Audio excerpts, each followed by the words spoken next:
Let's talk about arguments for and against voting Ohtani as an American League MVP at this point. Well, I think the only way that he's not the MVP is if you're a voter that feels like the MVP has to come from a good team or a playoff team.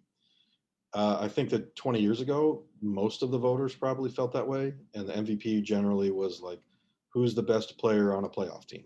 That was how people picked the MVP. Now, I don't think people do that anymore. I think now it's more of the voters just look at who's the best player, period. And if there's a tie between two really good players and one of them is on a good team and one of them is not, then you maybe pick the guy on the good team. But I don't think there's any tie with Ohtani. I don't think anybody's close to doing what he's doing.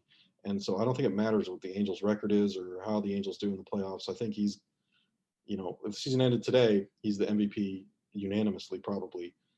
Obviously, still has to do it for 3 more months, which with him, because of the workload he's doing, an injury is always possible. And we hope that doesn't happen. But, until he makes it all the way to the finish line, that's what's going to be the big question of whether he wins the MVP or not. I don't think you can win MVP if you miss more than a month of the season. So I think if he can do that and he can just stay at an above average level at both for the rest of the way, he's obviously built up. He's so far ahead of that right now that even if he's just a little above average the rest of the way, it'll bring the numbers down a little bit, but he still would have enough volume to win it. Right now, it's a 2-man race, right? It's Guerrero Jr. and Ohtani, right? It seems to be that way, yes. Maybe like casual fans, they might say Guerrero's, close to triple crown and the team's better.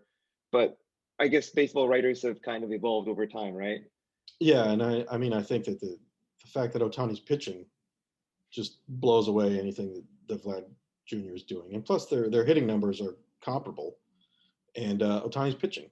So I just don't think that it's close at all. And I think that baseball writers probably agree with that too. I think it's just the trend of the way the words most valuable player are interpreted. And, to me, the most valuable means you're the best player. It doesn't mean that your team is the best. And I've felt that way for 10 or 11 years now, but probably 20 years ago, I thought something different. So it's just the way that people look at things. And currently, I think that the majority of the people say the most valuable player is just the guy who's the best player, who adds the most to his team, regardless of what the other players on the team have done to get the total package to where they are in the standings. Where can Ohtani still improve with his pitching and hitting? Well, his batting average is probably could be a little higher. He seems to be right now, anyway, hitting just a lot of home runs are his only hits that he's getting. But that's really a nitpicking thing because, the major league batting average is so low right now. I think it's about 239 or 240, and he's hitting 270 or something, which is still much better than average. And, even though it's not 300 is the magic number that everybody thinks of as being a really good player. If you're hitting 270 now, that's pretty good. So I guess maybe just the strikeouts. He strikes out a little too much. That's probably the only one from a hitting standpoint. From a pitching standpoint, I guess he could still get even more pitch efficient and be able to, get through 7 innings on 90 pitches instead of just 6 innings. Every extra inning he can pitch would help. But that would be really extraordinary to be able to pitch 7 innings on 90 pitches. Generally 15 pitches per inning is a pretty standard good number. So that's 6 and 90. So if you do any better than that, you're really ahead of the game. So let's answer some questions from the fans. Are there good pitching prospects in the Angels farm system? Yes, they have one in particular. Reed Detmers was their number 1 draft pick last year. And he just started this year in Double-A. He's made about 8 starts, I think. And he's improved as he's gone. A lot of people think that he's going to be in the majors this year. That might be a little aggressive. I think it's possible, but I wouldn't count on it. He certainly could get promoted to Triple-A very soon. So that would be a big step. And if that happens, then you can start looking for him in the majors. I definitely expect he'll be a part of the Angels rotation by early next year at the latest, if he continues to progress. Anyone else? He's in a class by himself. Some other guys that are sort of the young pitchers that are going to come up to help the Angels are people that we've already seen in the majors. Obviously, Chris Rodriguez, who was a reliever in the big leagues earlier this year, he's now gone back to the minors to become a starter. So I think he's definitely in the starting rotation plans for next year. And Jose Suarez, who's in the majors right now as a reliever, probably is going to be a starter pretty soon also. So those are, when you're looking at, young pitchers that are going to help the Angels, not necessarily minor league pitchers, those are probably the top three among the guys that aren't currently in that rotation. It looks more likely that the Angels are going to become sellers before the trade deadline. Which Angels pitchers or players could other teams be looking at to acquiring before the trade deadline? I think the number one is Raisel Iglesias, the Angels closer. He's had a pretty good year, aside from a bad start to maybe his first 6 games or so were not very good. Teams always really want to get bullpen help, especially for the postseason.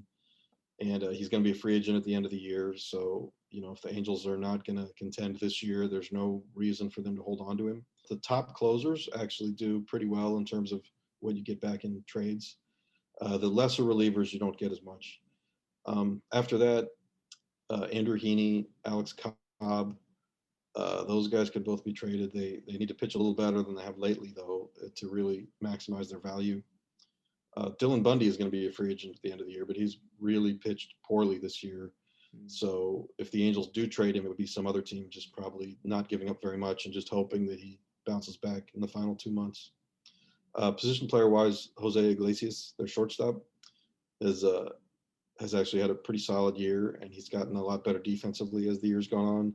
He can play different positions, so a team that has an opening in the infield somewhere, middle infield, just needs a little defensive help, could be interested in a player like him. That's mostly it. When did they change from being the Anaheim Angels to becoming the Los Angeles Angels, and why? I believe it was around 2005, and it was just a marketing thing.